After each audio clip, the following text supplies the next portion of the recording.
শুভ সকাল আমার প্রিয় পরিবার, তোমরা সকলে কেমন আছো? আশা করছি যে যেখান থেকে আমার ব্লগটি দেখছো সকলে ভালো আছো। তোমাদের আশীর্বাদ ও ভালোবাসার সাথে নিয়ে আজকের ব্লগটি শুরু করেছি।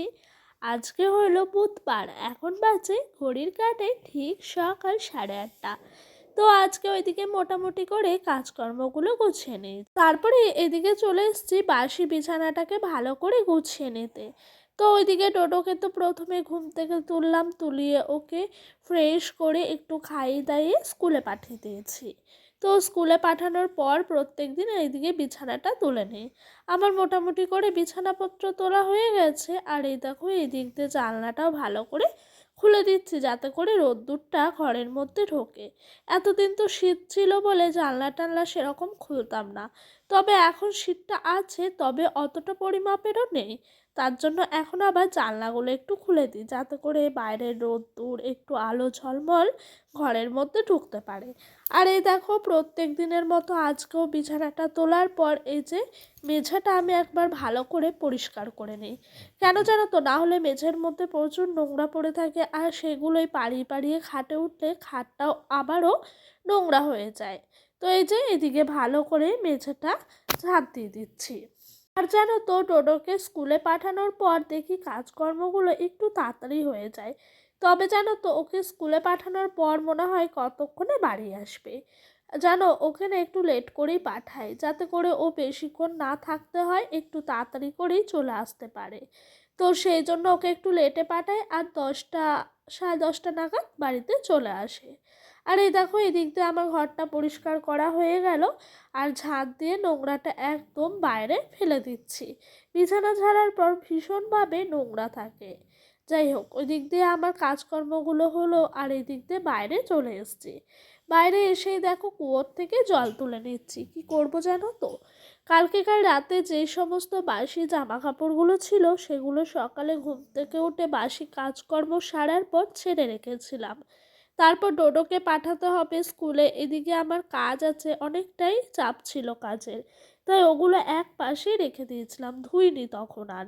তারপরে যখন মোটামুটি করে আমার কাজকর্মগুলো সারা হয়ে গেল, তারপরে এদিকেও সোজা চলে এসেছি, জামা কাপড়গুলো ধুয়ে নিয়েছি। আর এগুলো জল কাচাই করেছি, এখনো অবধি কাচে।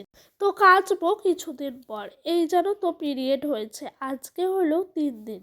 তো সেই কারণে আমি আরও জামা কাপড়গুলো কাচিনি, একদম শেষের দিন সমস্ত জামা কাপড়গুলো তো কাচা ধোয়া করতেই হবে, তখনই কিন্তু একবারে কেচে নেবো। তবে জানো তো, আমার নাইটিগুলো আমি 2 দিন 3 দিন মাঝে গ্যাপ দিয়ে দিয়েই কাচি। আর ডোডোর আর ওর বাবার সমস্ত জামা প্যান্টগুলো প্রত্যেক দিনই কিন্তু কাচাকুচি করা হয়। তো এই যে এদিকে দড়ির মধ্যে সমস্ত জামা কাপড়গুলো দিয়ে দিলাম, আর অপেক্ষা করছি কখন আমার সোনাটা আসবে। সারাদিন হাজার কাজের মধ্যে ব্যস্ততা থাকলেও ছেলেটার মুখটা দেখার জন্য ছটপট করে থাকি, কখন ছেলেটাকে আসবে মা মা বলে জড়িয়ে ধরবো। যাই হোক, এই দেখো মাঠের কাছে এসছি, আলুর শাকগুলো বেশ বড় হয়ে গেছে, আর ভেতরে আলুগুলো বেশ বাইরে এসে উকি মারছে, একটু একটু করে বড় হয়ে গেছে। যাই হোক, এই দিক দিয়ে জামা কাপড়গুলো মেললাম, তারপরে সকলের খাওয়া দাওয়া হলো। আর ডোডোর একটাই আবদার, এখন প্যাডেল করে সাইকেল চালানো শিখেছে। ও আমাদের পাড়ার রাস্তাটার মধ্যে সাইকেল চালাবে, অনেকটা লং রাস্তা তো, আর সোজা, ওর ভীষণ সুবিধা হয় সাইকেল চালাতে। তাই আমাকে বলছে মা আসো, পেছন পেছন যেতে হবে। তাই আমি আর কি ওর পেছন পেছন 2বার করে গেলাম, আবার এলাম, তারপরে ওকে বাড়ি নিয়ে ঢুকিয়ে দিয়েছি। আর জানো তো, ছেলের এই ছোট ছোট আবদারগুলো মেটাতেও আমার ভীষণভাবে ভাল লাগে। সংসারে হাজারো কাজের মধ্যে ওকে সেরকমভাবে আমি সময়ই দিতে পারি না, তবুও যতটুকু সময় পারি ততটুকুই কিন্তু ওর সাথে আমি কাটানোর চেষ্টা করি। তো দেখো, ওকে ওই দিক দিয়ে আমি ঘুরিয়ে আনার পর এদিকে রান্না বসিয়ে দিয়েছি। রান্না বলতে প্রথমেই পাতার জালে ভাতটা করে নিয়েছি, তারপরে কিন্তু এই যে এদিক দিয়ে কটা কাঠ কুট কুড়িয়ে রান্নাটা করছি। রান্না বলতে প্রথমেই করলাম বেগুন দিয়ে আলু দিয়ে তরকারি, এরপরে করব হলো পালং শাকের ঘ্যাঁট। পালং শাকের ঘ্যাট বলাটার পেছনে একটা কারণ আছে, কেন জানো তো? এই বড়ি টড়ি সমস্ত সবজিগুলো দিয়ে যখন করা হয় না, তখন সেটা আমার মনে হয় একটা ঘ্যাটের মতনই লাগছে। তবে আমার মা আমি যখন গেছিলাম কিছুটা বড়ি দিয়ে দিয়েছিল, সেই বড়িগুলো এখন শেষ হয়ে গেছে, নেই। তো এই বড়িগুলো দোকান থেকে আমি কিনে এনেছি 10 টাকা মতো। তবে সব বড়িগুলো দিলাম না, 6-7টা মতো বড়ি দিলাম, আবার কিছুটা বড়ি রেখে দিয়েছি। এই বড়িগুলো দিয়েছি, দেওয়ার পর কিন্তু ভালো করে লাল লাল করে ভেজে নিচ্ছি তেলের মধ্যে। জানো তো, বড়িগুলো লাল লাল করে ভেজে নিলে না, তখন তরকারিতে দিলে ভীষণ ভাল লাগে। তবে জানো তো, ঘরের বানানো বড়ি আর দোকানের কেনা বড়ির মধ্যে অনেকটাই তফাৎ আছে। ঘরের বড়িটা একদম কিন্তু ফ্রেশ এবং পুরোপুরি অরিজিনাল। আর দোকান থেকে কেনা যেই বড়িটা থাকে, সেটা আমার মনে হয় ওনারা অন্যান্য কিছু মেশায় ওই বড়িটার সাথে। যাই হোক, ওই দিক দিয়ে দেখো বড়িটা ভেজে তুলে নিলাম, আর এই দিক দিয়ে কিন্তু কড়াইয়ের মধ্যে 5 ফোড়ন শুকনো লঙ্কা ফোড়ন দিয়ে দিয়েছি। আর আজকে জানো তো, এইদিকে সেরকমভাবে খুব একটা কাটকুট ছিল না, তার জন্য জানো তো কষ্ট করে করেই রান্নাটা করতে হলো। তো এই যে এদিক দিয়ে আমার তোমাদের সঙ্গে গল্প করতে করতে পালং শাকের তরকারিটা হয়ে গেছে, আর সেই তরকারিটাই কিন্তু বাটিটার মধ্যে নামিয়ে নিচ্ছি। আর এই তরকারিটা খেতে ভীষণ টেস্টি হয়েছিল জানো। আরও কি বলো তো, নিজেদের গাছে টাটকা সিম দিয়েছিলাম, এতে করে মনে হয় টেস্টটা আরোই ভালো হয়েছিল। আর এই পালং শাকটা কালকের ব্লগে তোমাদের দেখিয়েছিলাম যে নিয়েছি, বাড়ির সামনে থেকেই 10 টাকা করে নিয়েছে এক আঁটি। সেই পালং শাকটা রেখে দেওয়া হয়েছিল, আর সেটাই কিন্তু আজ করেছি।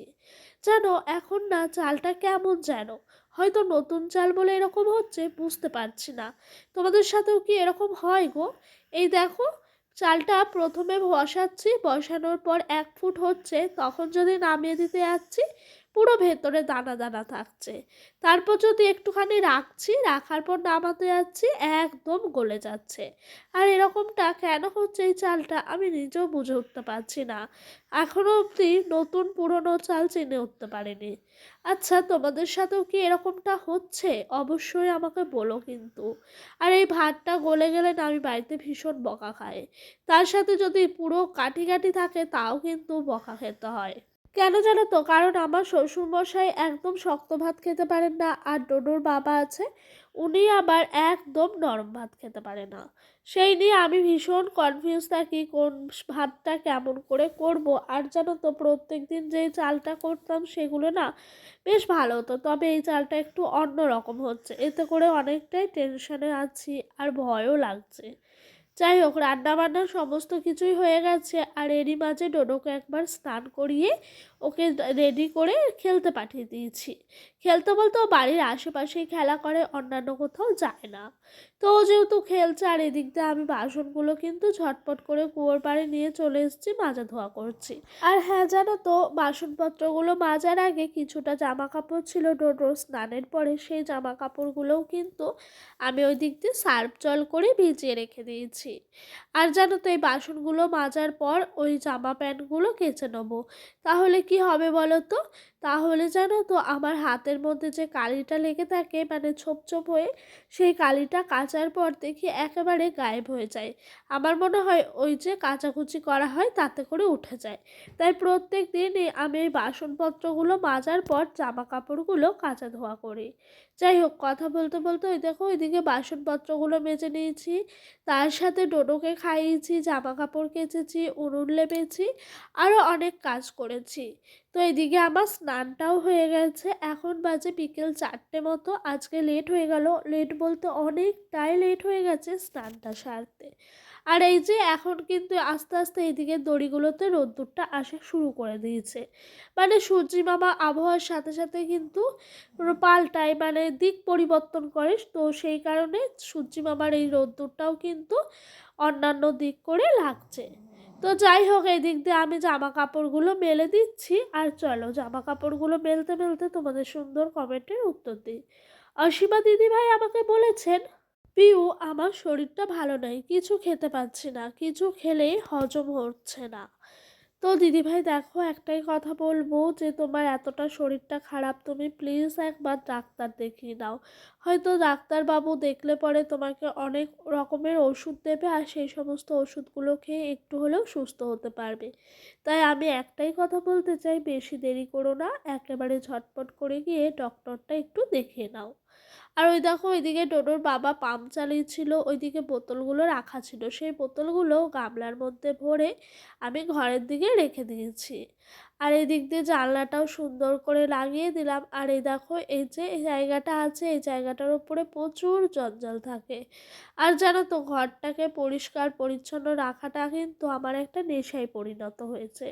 তাই সারাদিন হাজার কাজের ব্যস্ততাতেও যদি আমি এই কাজগুলো গুছিয়ে না করতে পারি, এগুলো যেন তো রাতের সময় বেশ একটু সময় বের করে করে নিই। এরই মাঝে ডোডো ঘুমিয়ে গেছে, আর এদিক দিয়ে আমি চলে এসেছি এই ঘরটা পরিষ্কার করতে। জানো তো, বলে নাকি ঘর বাড়ি পরিষ্কার পরিচ্ছন্নতে মা লক্ষ্মীর বাস। তাই যতটা পারি ঘর বাড়িগুলো পরিষ্কার পরিচ্ছন্ন রাখার চেষ্টা করি। আর এই জায়গাটার মধ্যে সারাদিনে যে কতবার হাত দিতে হয় তার তো কোনো হিসাবই নাই। এই একবার হাত দিচ্ছি, এটা নিচ্ছি ওটা নিচ্ছি, সবসময় তো আর গুছিয়ে রাখা সম্ভব নয় বলো। তাই যখন রাতের বেলা মানে সন্ধ্যা সন্ধ্যা, তখন কিন্তু এই জায়গাটা ভালো করে পরিষ্কার পরিচ্ছন্ন করে নিই। আর এই যে এই জামা কাপড়গুলো ছিল, সেগুলো একটু ভাঁজ করার দরকার ছিল, সেই জামা কাপড়গুলো একটু সময় বের করে ভাঁজ করে নিচ্ছি। ডোডোকে সন্ধ্যাবেলা পড়তে বসিয়েছিলাম, ও পড়লো তো না, ওর একটু ঘুম ঘুম পেয়েছিল। আর বাচ্চা মানুষ তো সারাদিন ঘুমায় না, সন্ধ্যেবেলার দিকে দেখবে ওদের একটু ঘুমটা যেন বেশিই পায়। তাই আমিও আর জোর করলাম না যে ঘুম পেয়েছে তাহলে একটু ঘুমোতেই দিই, একটু ঘুমাক, তাহলে শরীরটাও ভালো থাকবে। তাই ওকে একেবারে ঘুমটা পাড়িয়ে দিয়েছি। আর এদিক দিয়ে আমি জামা কাপড়গুলো সমস্তটাই গুছিয়ে নিচ্ছি। জামা কাপড় বলতে ডোডোর বাবার, আমার আর ডোডোরগুলোই ছিল, অন্যান্য কিন্তু কিছু ছিল না। যাই হোক, জামা কাপড়গুলো গুছিয়ে নিই। আর আজকের মতো ভিডিওটা এখানেই শেষ করছি। তোমাদের ভিডিওটা ভাল লাগলে অবশ্যই একটা লাইক আর একটা কমেন্ট করো। আর যদি আমার ভিডিওটা আরও ভাল লেগে থাকে, তোমরা নতুন পুরনো যে যেখানে বন্ধু আছো না কেন, সকলেই আমার পাশে থাকবে। তো বাই, দেখা হবে নেক্সট ব্লগে।